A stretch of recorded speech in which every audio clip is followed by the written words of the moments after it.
Yeah, hello friends, welcome to Gradeup, and in continuation of our series of 1000 most important questions for prelims, today we shall be seeing 10 more questions and mostly assorted from the science and technology part. Okay, over the past few weeks, I should say, we have seen different questions from different subjects, right? So today we shall discuss some questions from science and technology. Okay, assorted questions from science and technology, right? Give me 1 minute.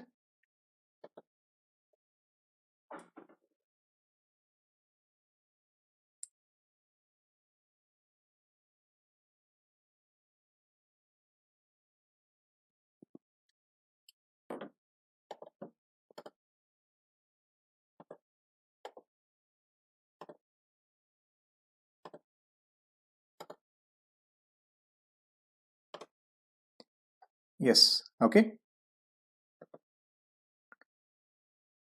So I hope you are liking our sessions. We are covering 10 questions each day with proper content and proper analysis with the relevant, how do you answer the questions or what is its relevance in prelims 2021. So in continuation with that spirit, let's take up 10 more questions today. All right. So first question of the day. The linking of computers with the communication system is called as A, B, C, D.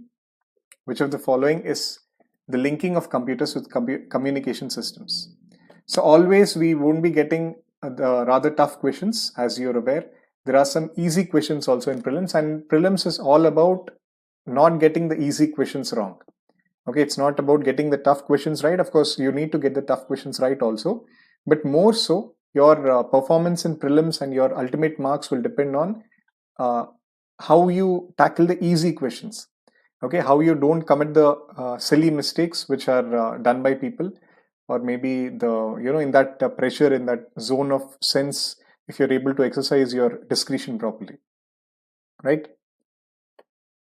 So Vikram Kumar is saying C. Any other answers? See, there's a basic, like you don't need to have a computer science degree for this question. A basic, since you're using internet and you're using local area networks and you're using several communication systems. So I hope you should be knowing this answer. Any other answers?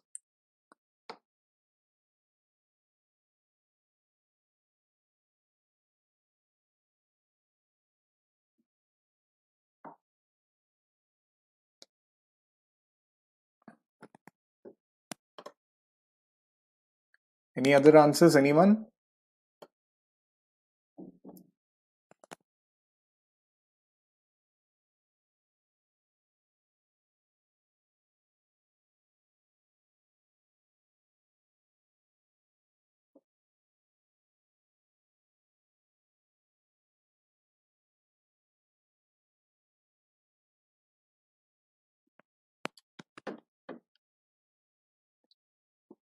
Divyashri, the mode of communication for these classes are actually English.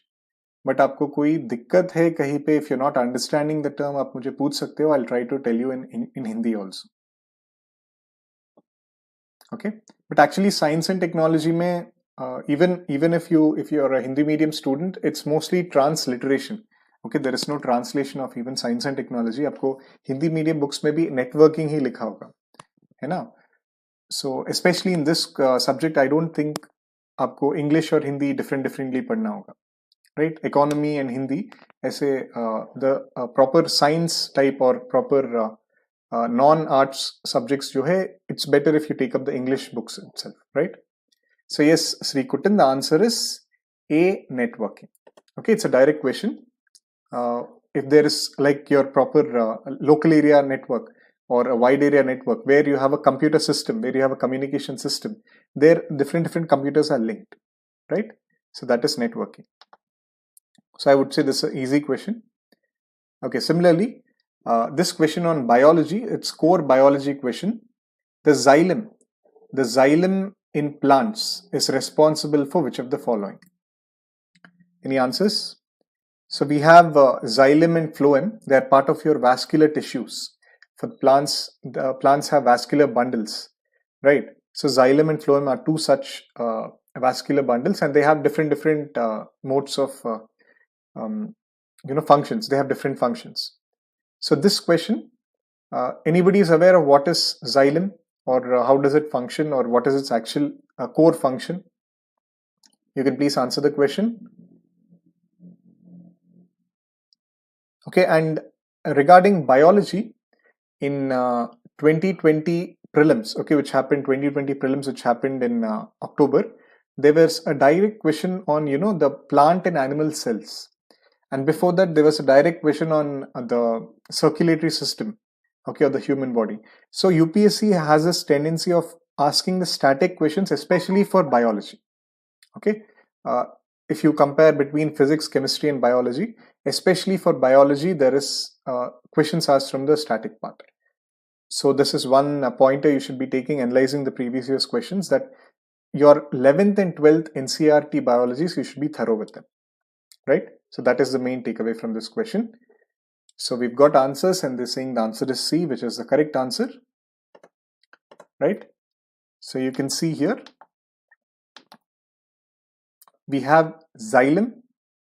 Okay, the xylem, which takes the water and minerals from the roots and it transports to the plants, and there is a two-directional flow of xylem.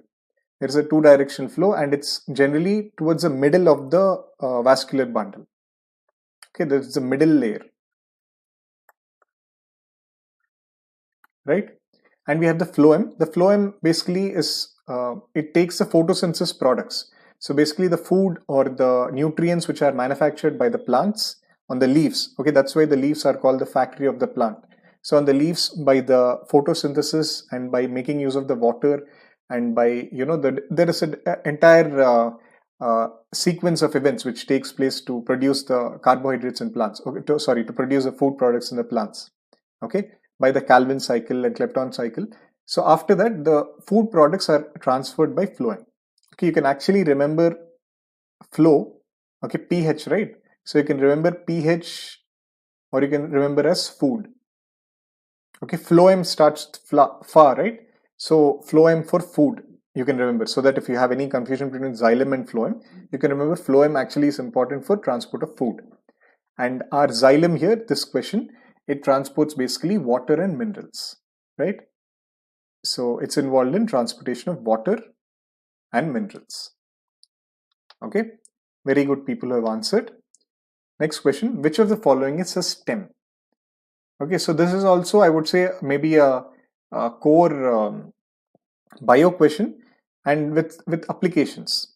Okay, there was a question in UPSC prelims asking about which of the following plants have one cycle, one seasonal cycle. Okay, for example, rice has 3 cycles, right? In a year, it can be grown 3 times, or tomato can be grown 2 times, right? Sugarcane is a perennial growage. So that type of static bio questions have an application in your day-to-day life. So similarly, I'm sure you're aware of a turnip, a ginger, a carrot, or a sweet potato, right? So these are all which you eat. Turnip, if somebody doesn't know, turnip is basically like a radish. It is a radish. So which of the following is a stem? Okay, Vikram is saying sweet potato and Srikutan is saying A. Any other answers? Turnip, as I've told you, if you have any doubts, it's a radish. Okay, and see, if you're not able to differentiate, the core aspect of this question is there are some plants which grow below the surface. Okay, they grow below the surface. They are the root type of plants. Okay, like sweet potato. Sweet potato, for example, it's easy, right? Since you know sweet potato, it's uprooted. It's uprooted from below the ground. So it is not a stem type of plant. So you can eliminate D. Similarly, carrots and radish. Okay, since I've told, see, how do you attempt this question? Let me just give you a schematic. Even if you don't have any clue, okay, you don't have any clue of the question of what is a stem, what is a root, what is a root type of plant, and so on, right? So a turnip and carrot. Turnip, as I've told you, it is like a radish. Okay, so turnip and carrots are similar. Okay, I hope you know carrot and radish if you would have seen in the market, in your vegetable market, right? So if A is the answer, if you're saying A is the answer, then C also can be an answer. Okay, I'm just telling as a process of elimination or using logic to attempt these type of questions. So if A is an answer, C is an answer. Or if C is an answer, A also might be an answer. So to take an educated guess, maybe you can eliminate A and C. All right. And sweet potato. Sweet potato is definitely not a stem. Okay, it's round in nature, and it's also it grows below the ground. Okay, if you've seen how sweet potato extraction is done, it is taken out from the ground. So you can also eliminate sweet potato. So what would be the answer? The answer would be B, ginger, right? And actually ginger, it's actually not very easy question because ginger also grows below the ground. Okay, but below the ground, how does a ginger grow? If this is ginger, okay, if this is the ginger plant, there are something called as nodes. Okay, there's something called as nodes and the internodes in ginger. So ginger basically is a rhizome. Okay, it's a rhizome with nodes. So because it has these nodes and there is a more affinity to grow horizontal. Okay, if somebody knows Hindi, in Hindi there is a saying adrak ki tarah, har taraf se grow ho rahe ho. Or I think in a movie Tanu Vits Manu also that dialogue is there. Right, anyway, so it grows in that horizontal fashion. Okay, so it cannot be a stem, right? So sorry, it cannot be a root. It cannot be a root type of plant. So it is your stem. So the answer would be B, ginger. Okay, I hope it's clear. So the main purpose of the question is to differentiate between the stem type of plants and the root type of plants. Okay, next question, just try to see it. Consider the following statements with regarding to ISRO's mission. Okay, and ISRO's mission of mainly Chandrayaan 2. Okay, I hope you're aware Chandrayaan 2, which was launched in 2019 August, that was many people view it as a failure, right? Because we had a Vikram and a Pragyan rover. Okay, we had a Vikram lander and a Pragyan rover. Let me just write the names.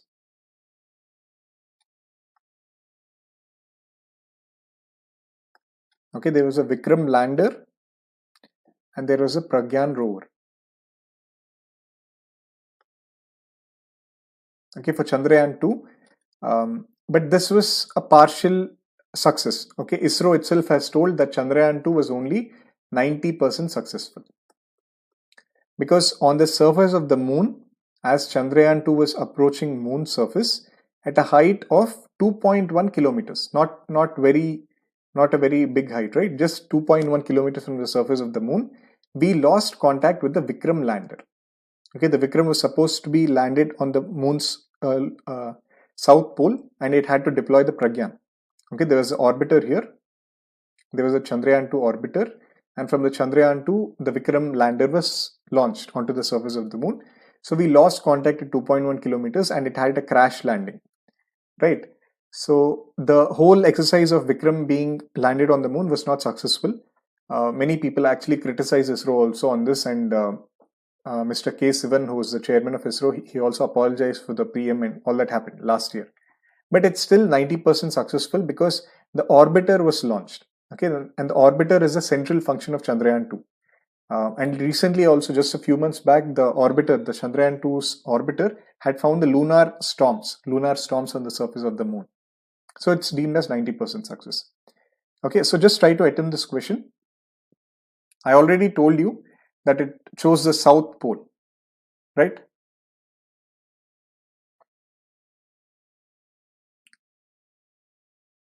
So what can be the answer of this question, friends?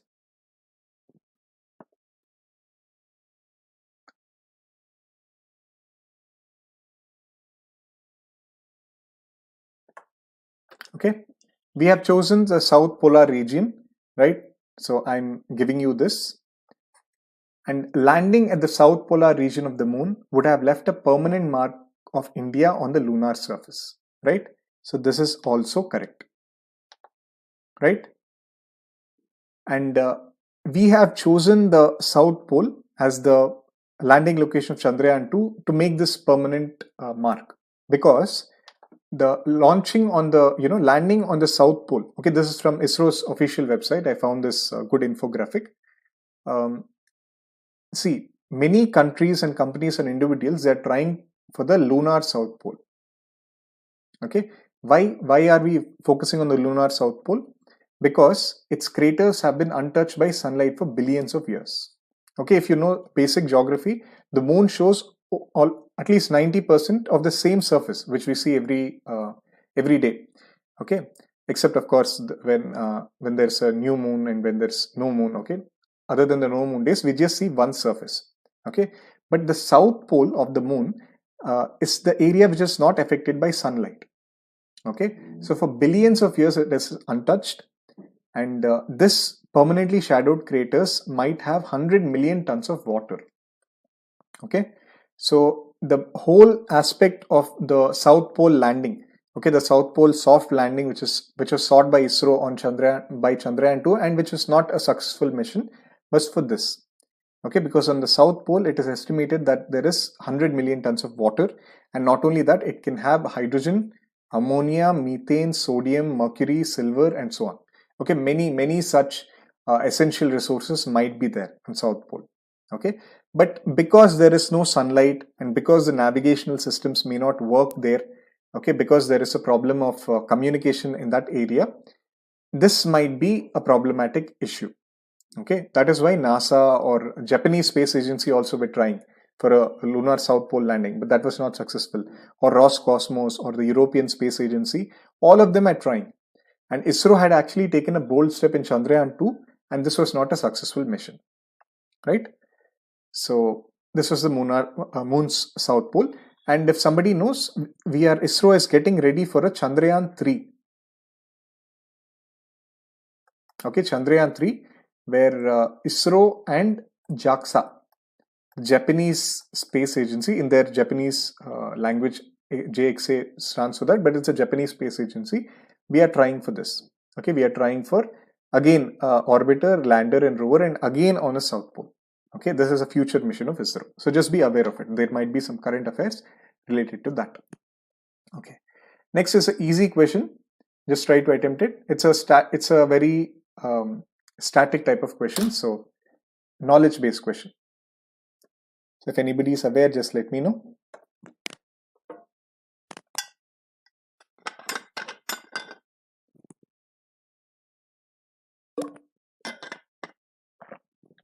What is SRSAM? It is your short range surface to air missile. Okay. For example, we have our integrated guided missile program. Okay, India has our own missile program, which was basically envisaged by Dr. APJ Abdul Kalam, where we have our Prithvi, Agni, Trishul, then Akash and Nag. Okay, so among that, the surface to air would be your Trishul and Akash. Okay, they are launched from surface to air. But for example, your Trishul is a short range surface to air missile. But there is a specific SRSA missile system with not just one missile launch, but there is a proper canister and there are several systems which have a more accurate, more accurate and more range. Okay, in terms of in the short range only, they have a better range. So this is developed by which two countries?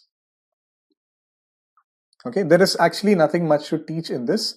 It's a very knowledge-based question. You should just be aware that it is a joint program between India and France, SRSA. Okay, and it will replace the Barak 1 missile. Barak 1 missile is of Israel. Okay, this is also Israel's SRSA. Okay, Israel's SRSA. It is also a short range surface to air missile, and which is currently which is currently deployed by India. This is our main SRSA. But this advantage of the SRSA, which is done by India and France, which is in current affairs now, that it can be launched vertically also. Okay, because for a vertical thrust, for a vertical launch, there needs more thrust. Okay, an angular thrust can just focus and hit it, right? But for a vertical thrust, you need canister system. It has to be transportable. Okay, it has to be mobile, and there are many such technical details. Okay, So just be aware that it can be launched vertically also, and it will replace our Barak 1 missile. Okay, so the answer would be D. A, B, C are correct. So this is the nature of the defense questions. In defense questions, more often there is not much concept involved. Okay, it's either you know it or you don't know it. Okay, so when you attempt the prelims questions, you have three options, right? Like you can either attempt it, or you can skip it, or you can mark it for review. Okay, you can come back again later for a second reading and attempt these questions.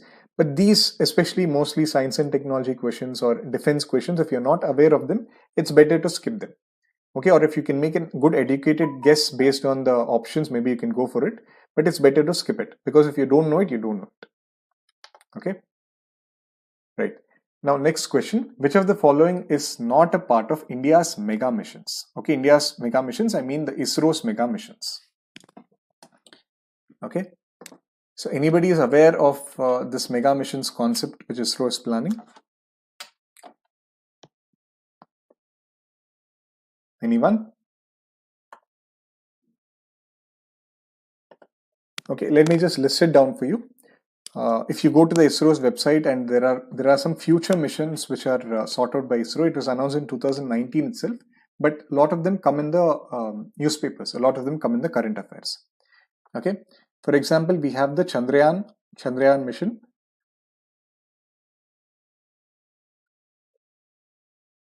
So the Chandrayaan, obviously the future Chandrayaan will be Chandrayaan 3. We have seen the Chandrayaan 2, I have told you, Vikram and Pragyan rover. So Chandrayaan 3 is going to be focused by ISRO. Similarly, ISRO is focusing on something called as XPOSat. Okay, this is basically an X-ray polarimeter satellite. Okay, it's basically for X-ray experiments. It will be done by ISRO. Okay, this is also cutting edge satellite mission, and Russia also is trying. Russia is trying a Spectre G X-ray satellite mission. It was launched in 2019. So in that way, ISRO also is planning an XPOSat. Similarly, Aditya L1. Okay, Aditya L1, where ISRO, it's a mission to understand the solar corona. Because if you see the solar corona, it's a very hot area and it causes these storms. Okay, the solar storms are formed by the corona. So it won't go to near the surface of the sun, but close enough to the surface of the sun will be understanding for the coronal experiments and the coronal mass ejections. Okay, CME. For that, the Aditya L1 is being planned by ISRO. Okay, similarly, we have the Mangalyaan 2.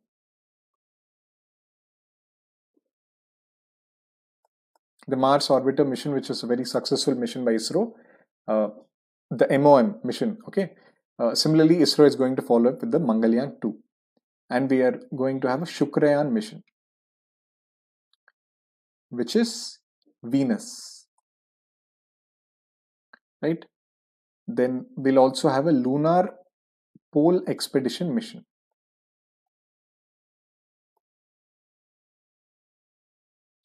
Okay, after your Chandrayaan 3 is successful, on the lunar pole, there'll be an expedition.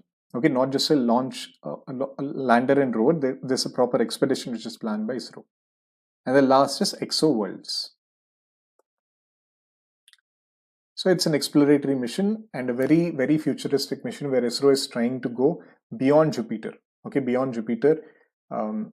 Like ISRO has reached till Mars, right? But we are planning now beyond Jupiter. The farther solar system planets, and maybe even beyond solar system, ISRO is planning on ExoWorlds. Right? So which of the following is not a part? It is Mission Mercury. Okay, Mission Mercury also is a mission, but it is not a mega mission. Okay, in terms of the scientific personnel involved or the costs involved, these are the 7 mega missions which are sought out by ISRO. Okay, through this question, the main purpose is to make you aware of these are the 7 mega missions. And for people who are preparing for mains or interview, right, or I mean during the interview, if you clear mains, just focus on these 7 mega missions, because in mains they ask about the mega missions of ISRO and which are prominently in news. Very frequently there are questions on ISRO, right? So focus on these 7 mega missions, right? Next question. Okay, this is again is a very static question. If you know the basic idea of computational development or the development of computers, you should be knowing there are 4 generations of the computer components, okay, of how the computing knowledge have arisen. So if is anybody aware, can anybody give me the answer of this question? First generation, second generation, third and fourth. Let me just give you the first generation. First generation is vacuum tubes and valves. Okay, they were the first, and after that the transistors have come up. So just give me an answer for this. Like in your prelims preparation, you shouldn't be missing out at least on science and technology, because science and technology, if you know it, you'll get it. Okay, but maybe if you compare polity questions or compare economy questions, even if you know it, it's about application of knowledge. Okay, so it might be tricky.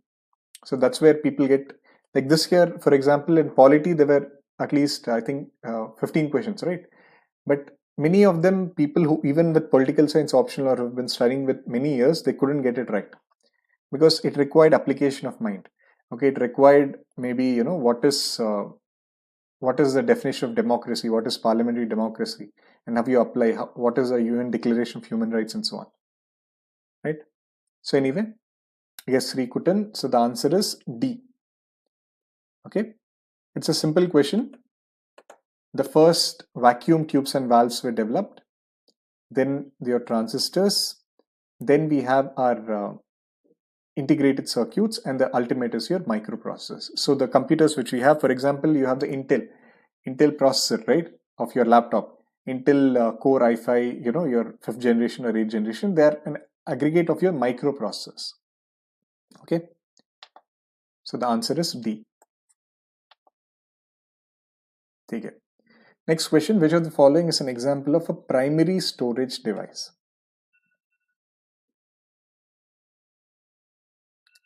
Again, this is an application type of question, right?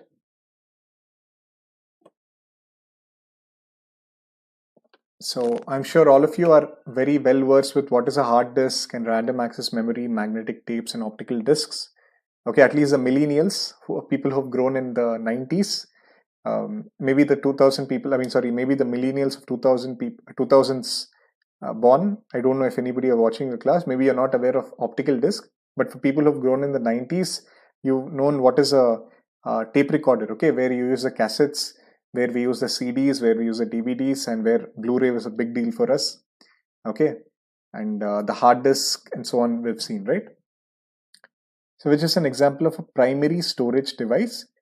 Many people are saying B, but let me tell you, okay, you should be knowing what is a primary and what is a secondary storage device. Okay, primary storage device is the one which is directly connected to your CPU. Okay, it has direct access to your CPU. But the secondary storage devices, they are not directly linked to the CPU. Okay, like maybe just to eliminate and just to help you, like an optical disc, if you have a CD or DVD, you insert it into the computer, right? It is not linked directly to your CPU. You can remove it again. Similarly, a magnetic tape is much older. Like for example, your tape recorders they involve the magnetic tape, right? So that also you can remove. So the question should be between A and B. So you should just try to apply your mind on which of the following can be connected to the CPU between A and B.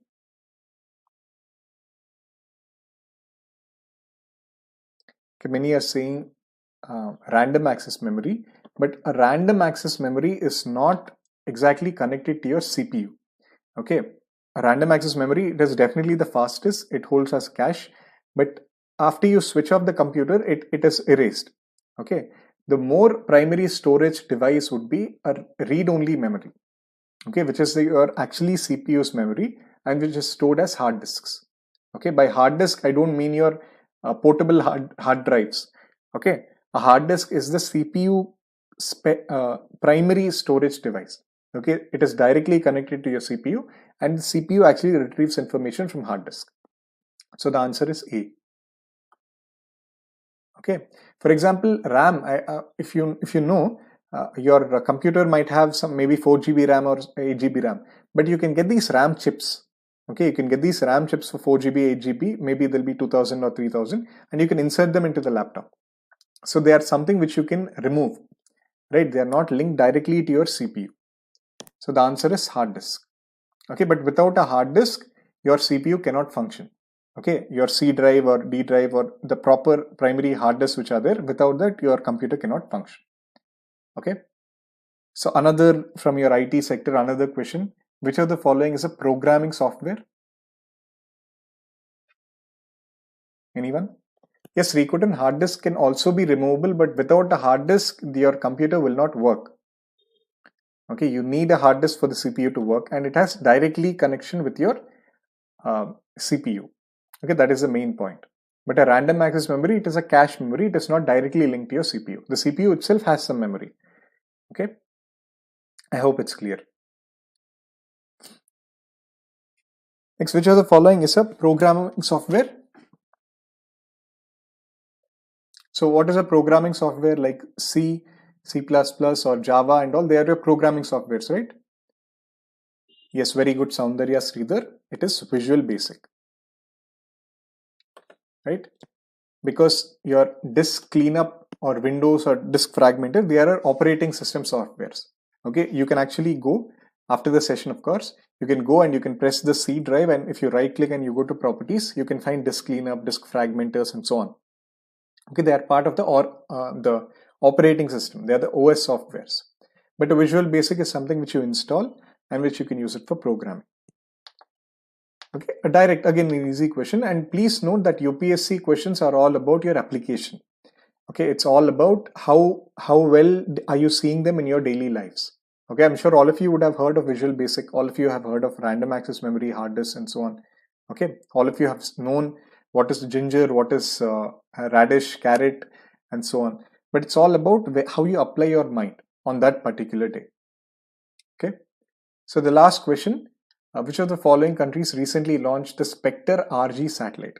So if you have been paying attention, I mentioned before in the 7 mega missions of ISRO, something called as ExpoSat. Okay, I had mentioned ExpoSat. Okay, it's an X-ray polarimeter satellite. It is launched by ISRO. And I also told you that a particular country has launched Spectre RG. So anyone who has been paying attention to the class? Yes, very good. Srikutan, Vikram Kumar and everyone else. The answer is Russia. Okay, I'm glad you were listening to the class. Okay, this was launched in 2019. So the answer is D. Okay, so thank you so much for today's class. And of course, for people who are watching on YouTube, and I hope you're aware, we have our own Gradeup Super subscription where we have a paid courses for IAS 2021, where it will be a comprehensive prelims cum mains batch, okay, in both English and Hindi medium. Okay, so one of the student was asking about Hindi medium, teaching, right? So we have Hindi medium included also for our IAS 2021 course, and we have 350 plus live classes. We have a whole gamut of PDFs and practice questions. We have classes for Yojana, India Yearbook, Kurukshetra also, okay, which is generally not given by various institutes. We have that also as part of our course. We have mock tests, and we have mock tests for mains also. Okay, for mains, essay, and previous years we have mock tests for mains also as part of the course. Okay, this is our IAS 2021. This is our flagship course, and we also have courses for UPSC EPFO, then a complete NCRT course.